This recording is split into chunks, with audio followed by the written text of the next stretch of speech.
दुःखदं मरणं करुणं मिलनं मधुरं स्मरणं करुणं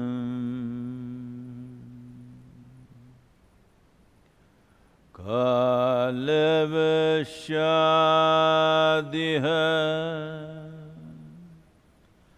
सकलं करुणं समयाद्यपते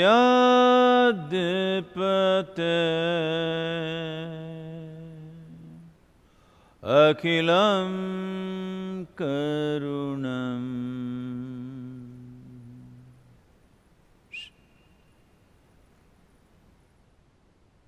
नमस्कारम। हर किसी को नमस्कारम।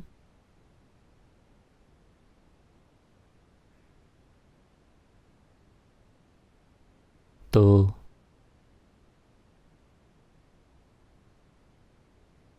दुनिया का एक बड़ा हिस्सा अपना कामकाज शुरू करने की कोशिश कर रहा है, लेकिन जो हो रहा है उसकी प्रकृति के कारण कामकाज उतनी तेजी से नहीं बढ़ रहा है जैसे उसे बढ़ना चाहिए। भारत में भी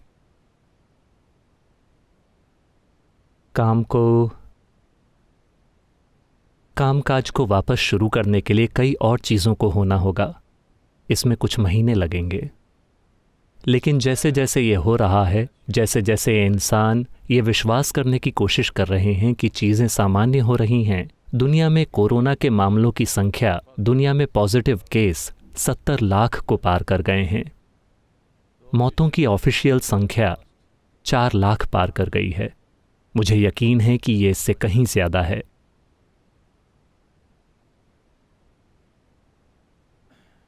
भारत में पिछले 24 घंटों में नए मामलों में सबसे ज़्यादा बढ़त हुई है, 10,000 से ज़्यादा।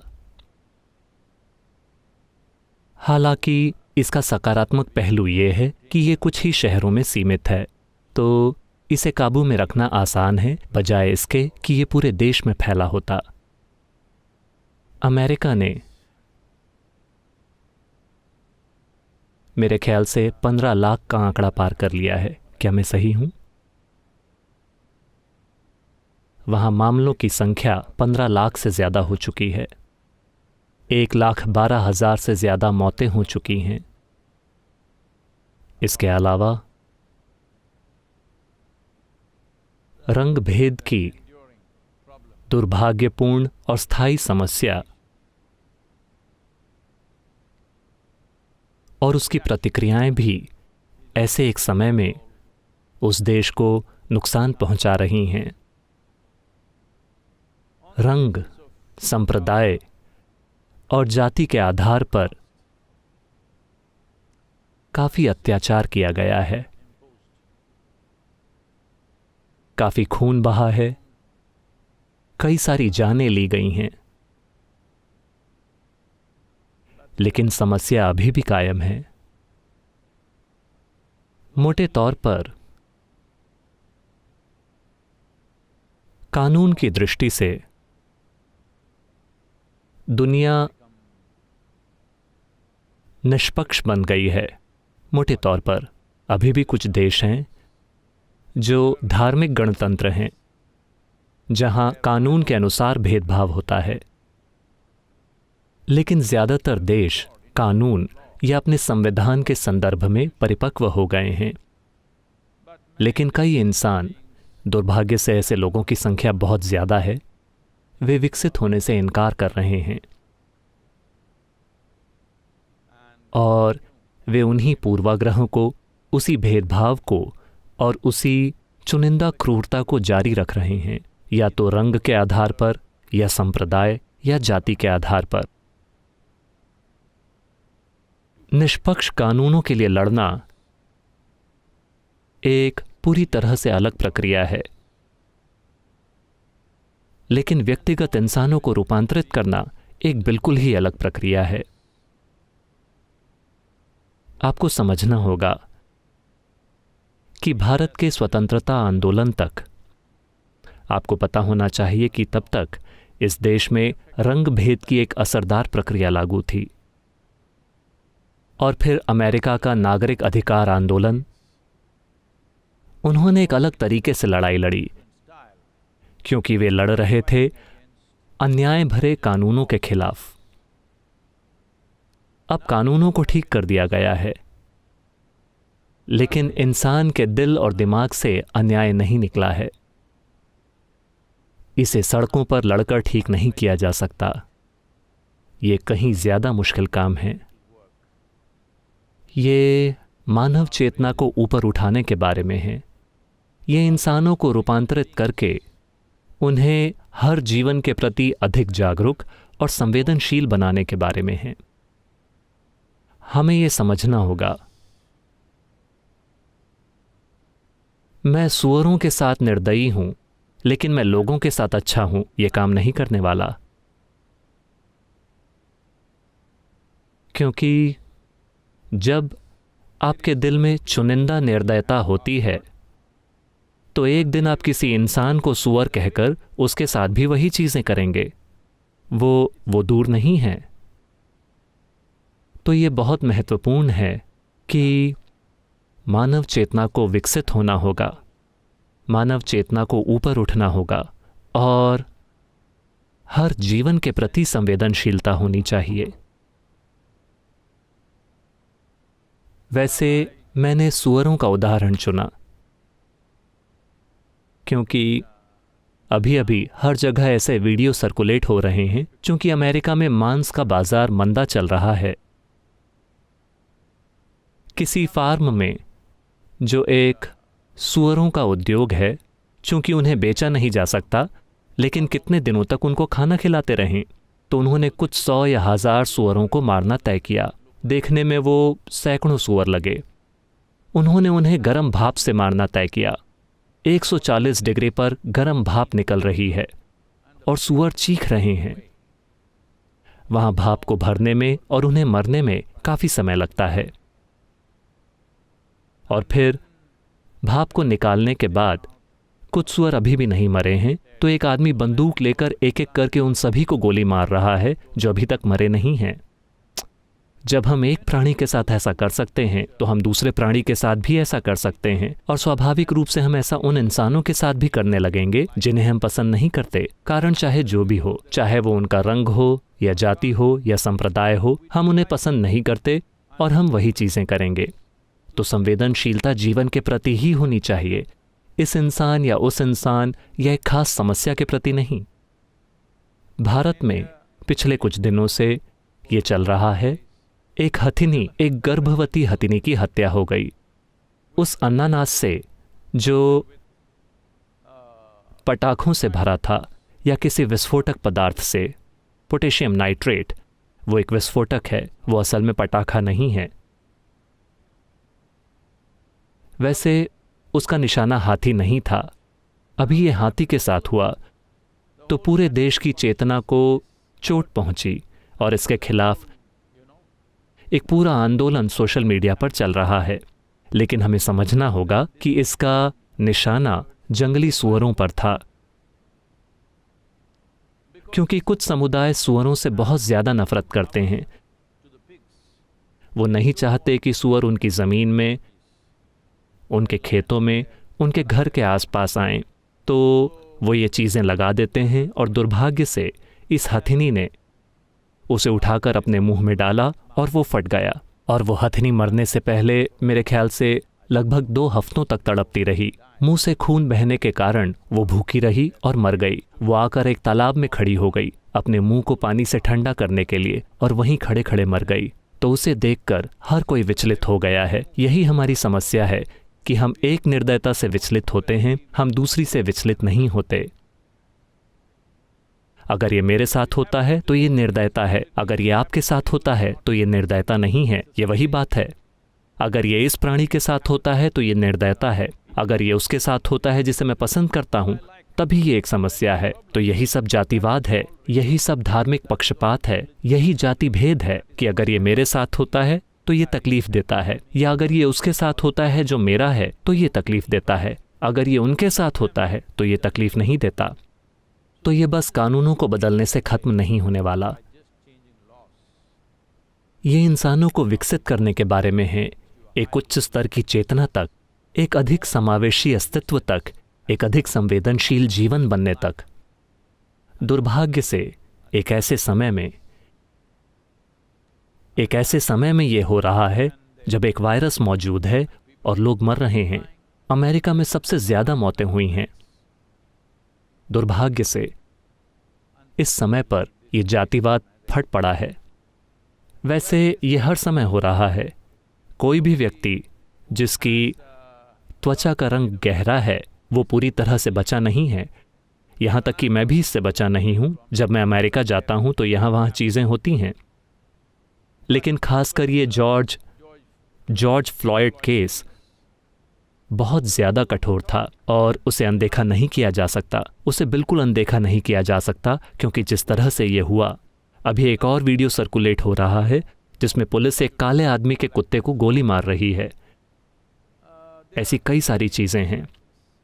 इससे लड़ाई करके हल नहीं किया जा सकता। इसके लिए ज़रूरत है एक सामाजिक रूपांतरण की और व्यक्तिगत इंसानी विकास की। सामाजिक रूपांतरण के अर्थों में मैं जानता हूं, अगर मैं ये बात कहूं तो बहुत से लोग मुझसे नाराज़ हो जाएंगे, मगर एक चीज़ जो तुरंत होनी चाहिए अगले 3 से 5 सालों में, वो ये है कि सरकार से किसी योजना वगैरह के तहत गहरे रंग के युवाओं की एक निश्चित संख्या को पुलिस में भर्ती होना चाहिए। ये बहुत बहुत महत्वपूर्ण है। और हर प्रांत में एक निश्चित संख्या में अफ्रीकी, अमेरिकी, हिस्पैनिक पुलिस वाले होने चाहिए। इससे ये कुछ हद तक ठीक हो सकता है। मैं ये नहीं कह रहा कि ये समस्या को खत्म कर देगा। कम से कम वो बेहतर ढंग से कानून लागू कर सकते हैं, क्योंकि वे अपने समुदायों को समझते हैं। उन समुदायों तक उनकी अधिक पहुंच है। उन्हें हर वक्त पुलिसिंग करने की ज़रूरत नहीं है।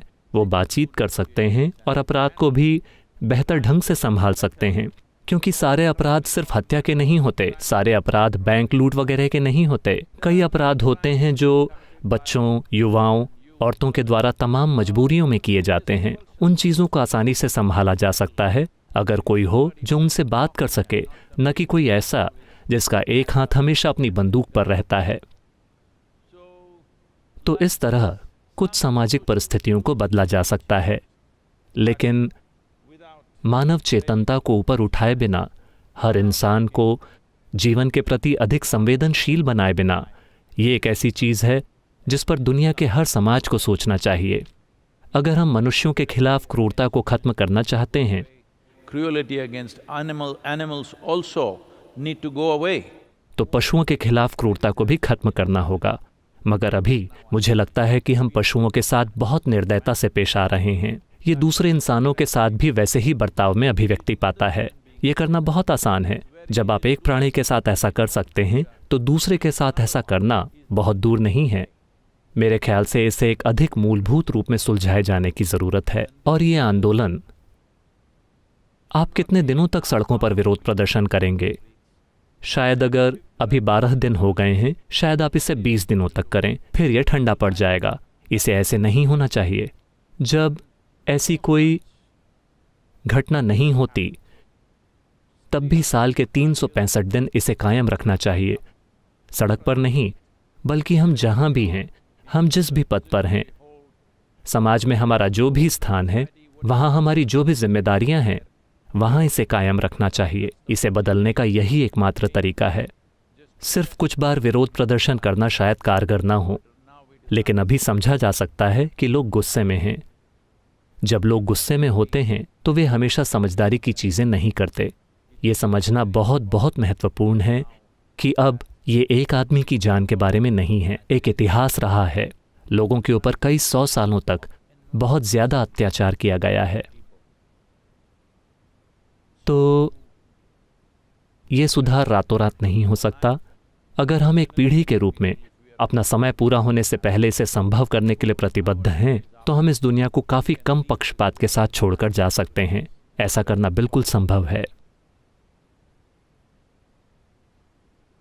खैर,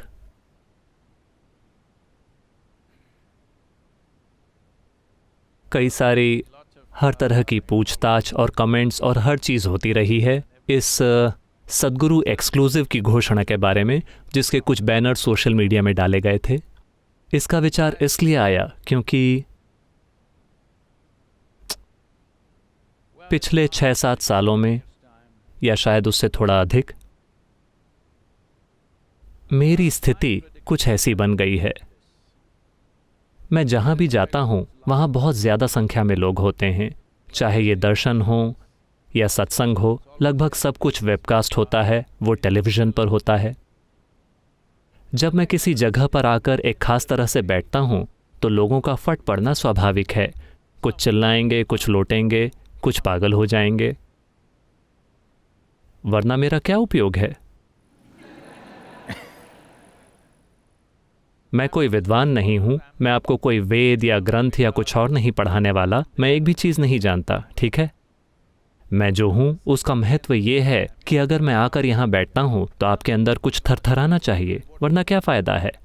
लेकिन हम इसे रोक कर रखते रहे हैं क्योंकि कुछ प्रतिशत लोग चिल्लाना और लोटना शुरू कर देंगे। कुछ प्रतिशत लोगों को डर लगता है और उन्हें पता नहीं कि क्या हो रहा है, क्योंकि सभी लोग समान संख्या में अनुभवों और कार्यक्रमों से होकर नहीं गुजरे हैं। वहाँ तरह तरह के लोग होते हैं। नए लोग हैं जो आज ही आए हैं, कुछ ऐसे लोग हैं जिन्होंने सिर्फ ऑनलाइन कार्यक्रम किया है, कुछ ऐसे लोग हैं जो बहुत ज़बरदस्त अनुभवों से होकर गुजरे हैं। सभी एक साथ बैठे हैं, हम न्याय नहीं कर पा रहे हैं। और इन दिनों बस बोलना बोलना बोलना और चले जाना। हम कोई ध्यान प्रक्रियाएं नहीं कर पा रहे हैं क्योंकि कुछ लोग वैसे भी चिल्लाएंगे, रोक कर रखो, रोक कर रखो, रोक कर रखो। तो मैंने सोचा कि हम एक समूह बनाएंगे, थोड़ा अधिक एक्सक्लूसिव समूह, जहां वो जो चाहे वो कर सकते हैं।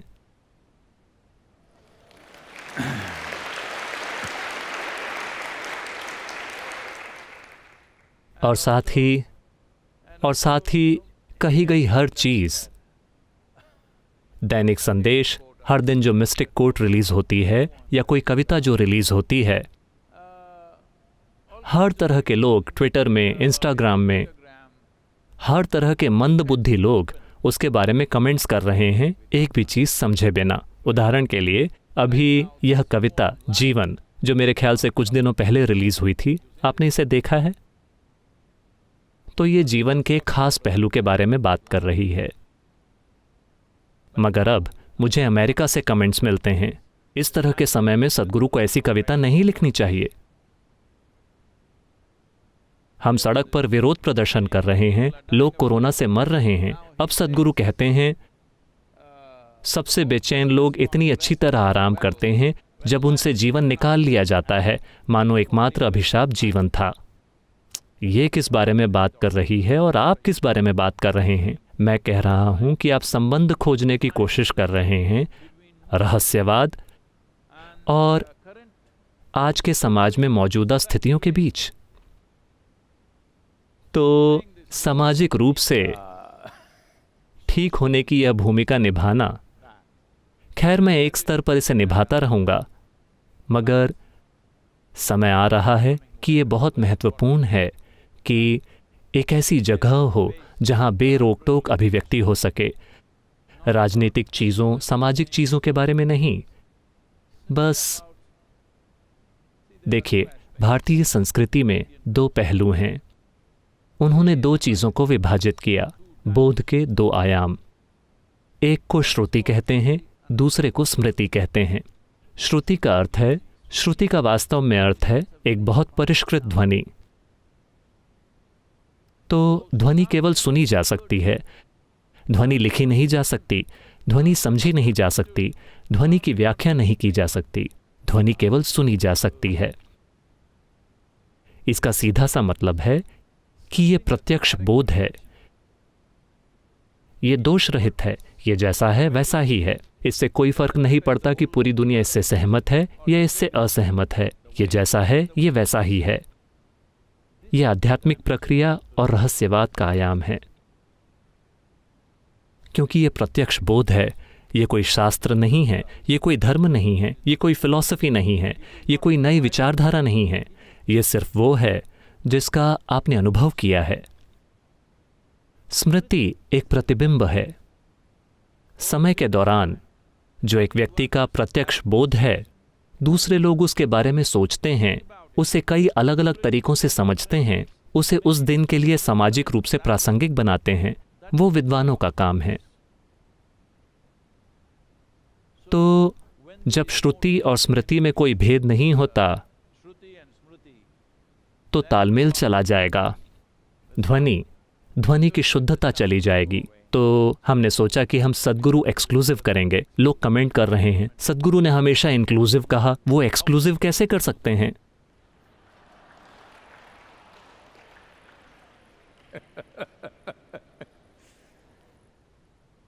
लोग सीधे डिक्शनरी से अपने शब्द उठा रहे हैं, शुद्ध शब्द, डिक्शनरी के शब्द। तो शायद हम टाइटल बदल सकते हैं। मुझे नहीं पता अगर वे पहले ही एक्सक्लूसिव टाइटल पर बहुत अधिक निवेश कर चुके हैं, लेकिन अगर हम चाहें तो हम इसे सद्गुरु इन क्लोज बना सकते हैं। लेकिन अब कोई आएगा और कहेगा डिक्शनरी में इनक्लोज शब्द नहीं है, तो क्या?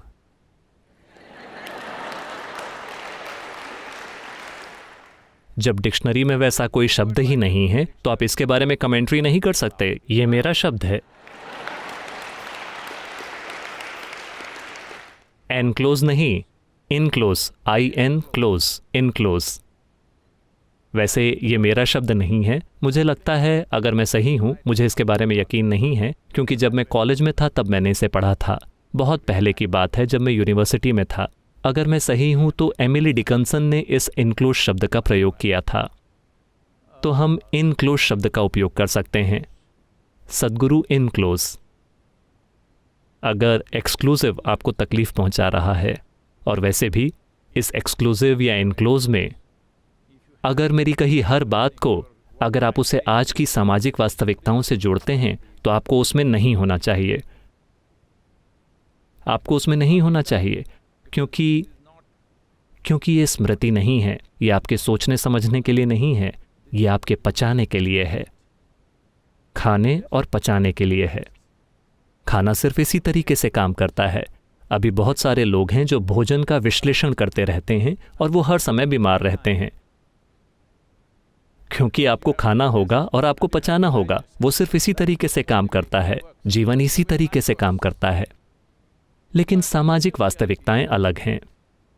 तो हम ये मंच तैयार करना चाहते हैं। शायद अगले कुछ हफ्तों में ये तैयार हो जाए। इसके बारे में अधिक जानकारियां दी जाएंगी।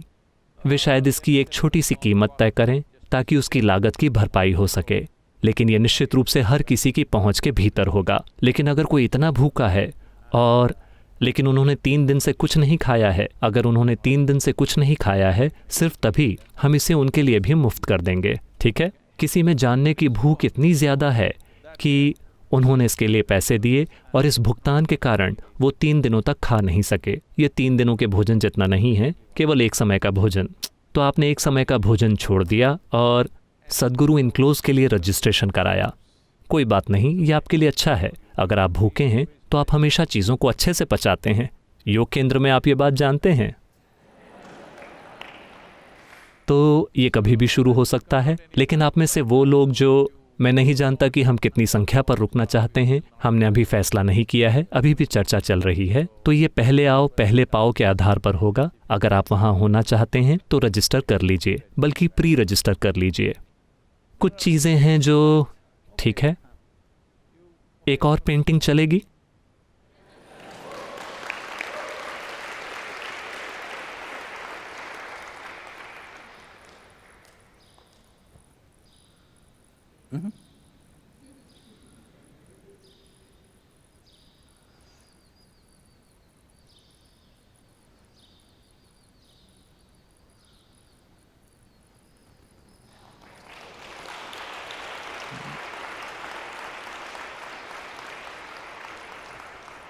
Yeah, that's better.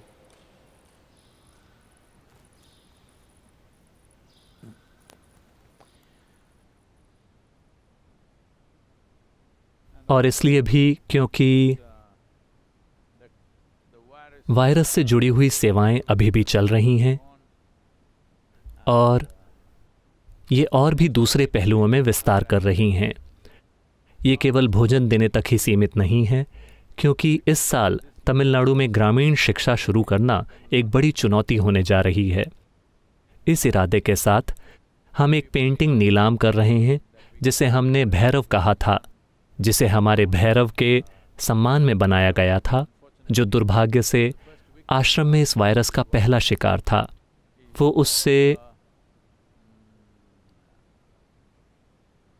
वो वायरस से नहीं मरा, लेकिन इस वायरस के कारण हम उसके इलाज के लिए एक पशु चिकित्सक को नहीं ला सके और उसका निधन हो गया। तो हम इस पेंटिंग को नीलामी के लिए रख रहे हैं क्योंकि हमें पैसों की ज़रूरत है।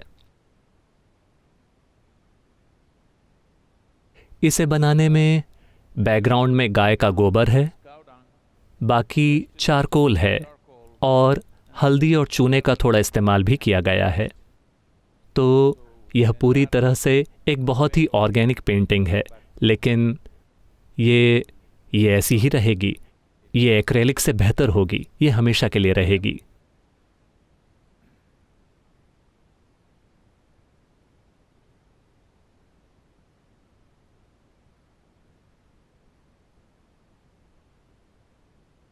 ठीक है, ये वहां बहुत अच्छी नहीं लग रही है, लेकिन खैर, कुछ और चीज़ें हैं जिनके बारे में हमने बात की थी। कवच, मुझे लगता है कि कवच तैयार है। ये लगभग, क्या वे यहाँ हैं? और साथ ही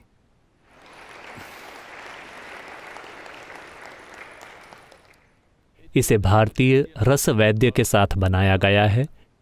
ये सामान्य ऊर्जा के स्तर को बढ़ाने में बहुत असरदार है और सबसे बढ़कर इसके इस्तेमाल से इम्यूनिटी काफ़ी बेहतर हो जाएगी। वे अलग अलग साइज़ के हैं और अंदर की ओर तांबा होना ज़रूरी है, लेकिन आप में से जो लोग तांबा पहनना पसंद नहीं करते, आप सोने में दिखना पसंद करते हैं, तो आप बाहर सोने की परत चढ़वा सकते हैं। तो कवच भी ईशा शॉप पर उपलब्ध होंगे। इससे पहले कि हम उन्हें भेजना शुरू करें, लगभग 1 हफ्ता लग जाएगा। और ईशा मास्क भी आ गए हैं, अलग अलग डिज़ाइन हैं। अगर आप उनके लिए मॉडलिंग करना चाहते हैं तो आप कर सकते हैं। मैंने सोचा था कि मैं आज एक मास्क के साथ आऊँगा, लेकिन क्या वे वहाँ हैं?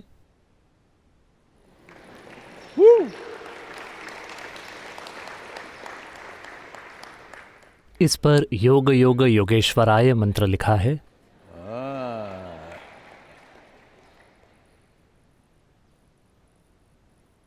That's it.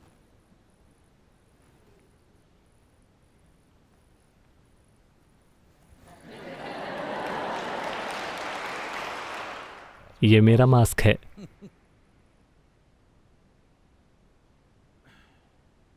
और साथ ही इनर इंजीनियरिंग, आप में से उन लोगों के लिए जो दुनिया के दूसरे हिस्सों में हैं, इनर इंजीनियरिंग ऑनलाइन को स्पेनिश और जर्मन में सबटाइटल और फ्रेंच में डब की गई आवाज़ के साथ लॉन्च कर दिया गया है।